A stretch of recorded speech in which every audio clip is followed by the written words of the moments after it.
Vamos a tener un pequeño retraso en las diapositivas que van a ir viendo. Esto es normal, bueno, yo les voy a ir como introduciendo a cada una de las diapositivas y si es necesario esperar un poco para que alcancen a ver las diapositivas correctamente, lo esperaremos. Entonces, nuestro orden del día será, primero que todo, para todos ponernos en contexto, vamos a empezar por lo que es la tecnología OPC. Vamos a explicar un poco lo básico de la tecnología OPC y así empezamos todos en un mismo nivel. Y continuaremos ya con lo que es nuestro tema del día, que sería, primero que todo, la redundancia a nivel de dispositivo y cómo podemos garantizar que ningún fallo nos vaya a influir negativamente en la ejecución de nuestro proceso y en la recepción de los datos a nivel de comunicaciones. Vamos a ver cómo con cálculos avanzados podemos hacer un tratamiento correcto a los datos para que los usuarios reciban la información adecuada. Vamos a ver también cómo el modo offline puede facilitar las pruebas a los ingenieros que estén encargados de realizar todas las configuraciones en una arquitectura OPC. Y por último vamos a hacer una pequeña demo donde vamos a mostrar las características ya en acción. Y bueno, y al final leeremos todas las preguntas que tengan y las responderemos para que no se nos quede ninguna duda sin resolver. Bueno, primero que todo, ¿qué es OPC? Como bien saben, en todas las industrias y en todas nuestras empresas tenemos controladores de cualquier tipo y bueno, y cualquier fuente de datos. Y estos controladores se caracterizan primero que todo porque contienen información valiosa sobre los procesos que se están ejecutando. Y segundo, porque nos podemos comunicar con ellos. Pero ¿cómo nos podemos comunicar con ellos? Con todos estos controladores nos comunicamos por medio de protocolos. Todos estos controladores utilizan diferentes protocolos para comunicarse que podrían verse como idiomas que habla cada uno de ellos. ¿Qué pasa? Que todos estos idiomas que hablan estos controladores y estas fuentes de datos que encontramos en la industria dependen de lo que haya elegido el fabricante. Entonces, si el fabricante decidió poner un protocolo para sus dispositivos que fuera un protocolo conocido o más estándar como Modbus o ISE, por ejemplo, este controlador se comunicará por este protocolo, pero si es un fabricante que ha decidido poner su propio protocolo, al que llamaríamos protocolo propietario, como por ejemplo Siemens o Allen Bradley o Omron, que utilizan protocolos propietarios de ellos, pues entonces también tendríamos aquí como otros tipos de protocolos que podrían usar nuestros dispositivos. En el momento en que queremos acceder a todos estos dispositivos, lo que teníamos anteriormente era que, dado que todos ellos utilizaban diferentes protocolos, la aplicación que teníamos que conectarle tenía que utilizar ese mismo protocolo para comunicarse, por lo tanto tenía que ser del mismo fabricante que había diseñado el dispositivo y que había realizado el dispositivo, porque era el único que iba a tener las aplicaciones que iban a hablar el mismo idioma para poder comunicarse con estos dispositivos. Entonces, lo representamos así como con un pequeño candado porque era como si estuviéramos limitados a lo que el fabricante nos quisiera dar y nuestros datos estaban encerrados en las aplicaciones de nuestros mismos fabricantes. Entonces, si queríamos acceder, por ejemplo, a los datos de un PLC de Siemens, pues tendríamos que utilizar una aplicación de Siemens. Todo esto era lo que se hacía anteriormente, porque no teníamos forma de salirnos de allí. Entonces, para enfrentar esta problemática fue que surgió la tecnología OPC, en la que se tiene como objetivo estandarizar en una tecnología y no en un producto. ¿Qué quiere decir esto? Lo que quiere decir es que ahora, en lugar de tener una serie de protocolos de diferentes dispositivos y tener que comunicarnos con cada uno de nuestros dispositivos con la aplicación del mismo fabricante, ahora lo que tendríamos sería un estándar de comunicaciones al que podríamos traducir todos estos idiomas o todos estos protocolos para que todas las aplicaciones de niveles superiores pudieran entenderlo. Entonces, todas las aplicaciones, pues actualmente todas las aplicaciones en la industria del control de procesos, vemos que ya todas tienen ya incluido, o si no está incluido, tienen un cliente OPC que puede entender el estándar OPC y por lo tanto, al traducir todos los protocolos de niveles inferiores a OPC, vamos a poder comunicarnos con todos los dispositivos que tengamos en nuestra planta sin importar el fabricante. Entonces, por ejemplo, si yo quiero desde mi hoja de Excel comunicarme con los PLCs de Siemens, de Schneider, de Omron o de Allen Bradley, o si tengo también, por ejemplo, el InTouch de Wonderware y quiero comunicarme con todos mis dispositivos, no voy a tener que utilizar el protocolo propietario de cada uno de ellos, sino que me voy a comunicar por OPC.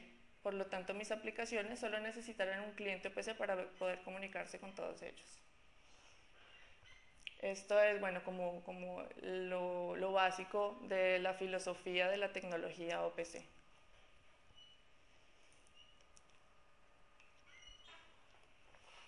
Vamos a continuar ahora con nuestro tema ya propiamente del día de hoy.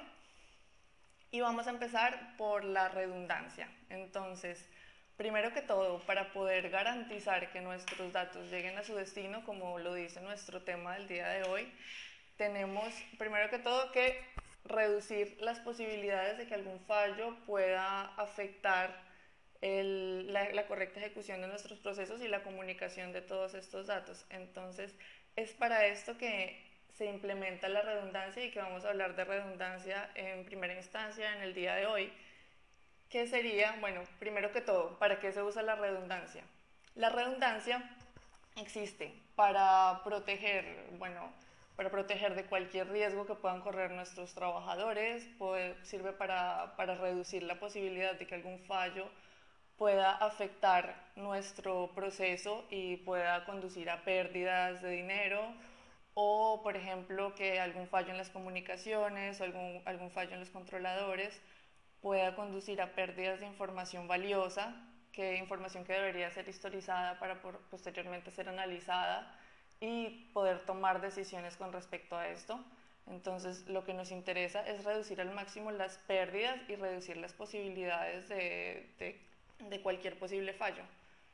Es por esto que entonces pues, implementamos la redundancia. Así, si en algún caso llegáramos a tener algún fallo, pues siempre vamos a tener un respaldo que pueda actuar y no, pues, impida que tengamos pérdidas tanto de información como pérdidas en el proceso como tal. En el tema de las comunicaciones, lo que más nos interesa es que pueden asegurar que todos nuestros datos van a llegar al usuario que los necesita en el momento en que lo necesita. Entonces es por eso que en términos de la tecnología OPC también nos interesa implementar la redundancia. En una arquitectura OPC básica, como lo vemos en la imagen, tenemos siempre un cliente OPC conectado a un servidor OPC y este asimismo conectado a un controlador o una fuente de datos cualquiera. En esta arquitectura tenemos múltiples puntos de fallo, es decir, que puede salir mal. Podemos tener fallos en el hardware como tal, podemos tener fallos en el controlador, podemos tener fallos en el ordenador, en la tarjeta de red del ordenador, podría incluso fallarnos la fuente de alimentación o podría fallarnos el disco duro. Entonces, en todos estos casos, son cosas que pueden salir mal con respecto al hardware, pero también podemos tener fallos de software.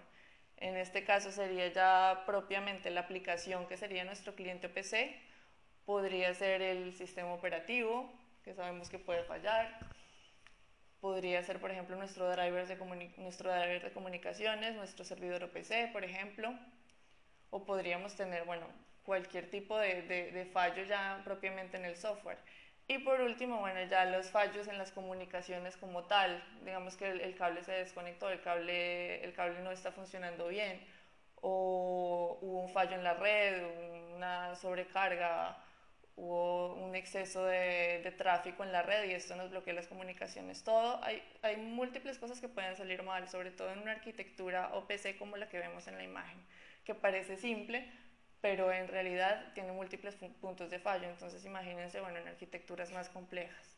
Y otra cosa que no hay que descartar son los errores humanos, que muchas veces como que no los tenemos en cuenta, pero son cosas que siempre pueden pasar. Por ejemplo, si un operario va pasando por allí y tropieza con el cable y lo desconecta, es un fallo que puede sonar como muy obvio, pero muchas veces no se tiene en cuenta. Entonces es por todo esto que en una arquitectura PC implementamos redundancia. Y podemos implementarla en 3 niveles diferentes. Como podemos ver, tenemos el primer nivel, que sería el nivel de aplicaciones, que sería ya la redundancia a nivel de nuestro cliente o PC como tal. Podríamos tener la redundancia también en el nivel de servidor o PC. Y podríamos tener por último la redundancia a nivel de dispositivo, que es en la que nos vamos a enfocar el día de hoy. La redundancia a nivel de dispositivo puede existir de 2 maneras. Tal vez algunos de ustedes ya estén familiarizados con implementar la redundancia en los dispositivos como tal, es decir, tener los dispositivos conectados todo el tiempo como mirándose entre sí para detectar si hay algún fallo y en el momento en que haya algún fallo, pues que el otro pase a actuar y a comunicar, independientemente de la aplicación que esté conectada a él. Pero en el caso en que nuestra fuente de datos no permite realizar este tipo de redundancia, tenemos también la redundancia a nivel de dispositivo basados en la propiedad de los servidores OPC. Entonces, en este caso, ¿qué tenemos? Tenemos un servidor OPC que tiene que ser capaz de gestionar la redundancia a nivel de dispositivo, que tiene que ser capaz de conectarse de estar mirando todo el tiempo a nuestros 2 dispositivos y poder definir cuál está activo y cuál está en stand-by, y que en el momento en que haya algún fallo con el primario, pues se pase al secundario de forma transparente para el cliente PC. Entonces esta es la parte en la que nos vamos a enfocar en esta parte de nuestro webcast. A ver, le damos un momento a que vean en la imagen la continuación de la presentación, la siguiente diapositiva. Vale. Bueno, ya simplificando un poco nuestra configuración, como les decía, nos vamos a basar en este caso en la comunicación con dispositivos redundantes. Por lo tanto, como les decía, es nuestro servidor OPC el que se va a encargar de controlar la redundancia o de definir las políticas para controlar la redundancia a nivel de dispositivo. Es decir, ¿qué necesitamos? Necesitamos poder controlar los fallos relacionados tanto con los controladores propiamente o con las comunicaciones. Entonces, cualquier dato que nos vaya a llegar de un controlador que está en estado fallido, pues muy seguramente nos va a llegar con mala calidad, y nuestro servidor OPC debe estar en capacidad de pasar a comunicar por nuestro controlador secundario. Entonces, en estos casos, lo que debe tener nuestro servidor OPC es primero que todo una política de failover, es decir, qué va a hacer en el caso de que se presente un fallo. Entonces podemos aquí, definir 3 posibles configuraciones. Una de ellas sería la configuración de tipo cold, que quiere decir, cómo va a interactuar el servidor OPC con los dispositivos en el momento en que se produce un fallo y antes de que se produzca ese fallo. Entonces, cuando hablamos de una configuración de tipo call, queremos decir que nuestros dispositivos van a estar, el servidor OPC va a estar conectado con el primario y va a estar todo el tiempo pidiéndole datos al primario, pero nuestro dispositivo secundario va a estar todo el tiempo en espera y sin estar conectado a nada. Entonces, nuestro servidor OPC solo tiene una conexión activa, que es con el primario. Y en el momento en que llegara a fallar nuestra comunicación con nuestro dispositivo primario, el servidor OPC simplemente pasa al secundario, es decir, hace la conexión, suscribe los grupos, suscribe sus ítems y se empieza a comunicar directamente por el secundario, pero previamente no estaba ni conectado y es como si no existiera conexión alguna con nuestro dispositivo. Ahora, ¿qué pasa? Que en este caso, naturalmente, como no está ni siquiera conectado, pues no vamos a estar comunicándonos con un dispositivo que no nos va a que no vamos a necesitar datos porque el primario está habilitado, pero en el momento en que haya un fallo vamos a tomar un poco más de tiempo en conectarnos con el secundario. Por eso existe otra posible configuración a la que llamamos warm, que sería la siguiente. Si tenemos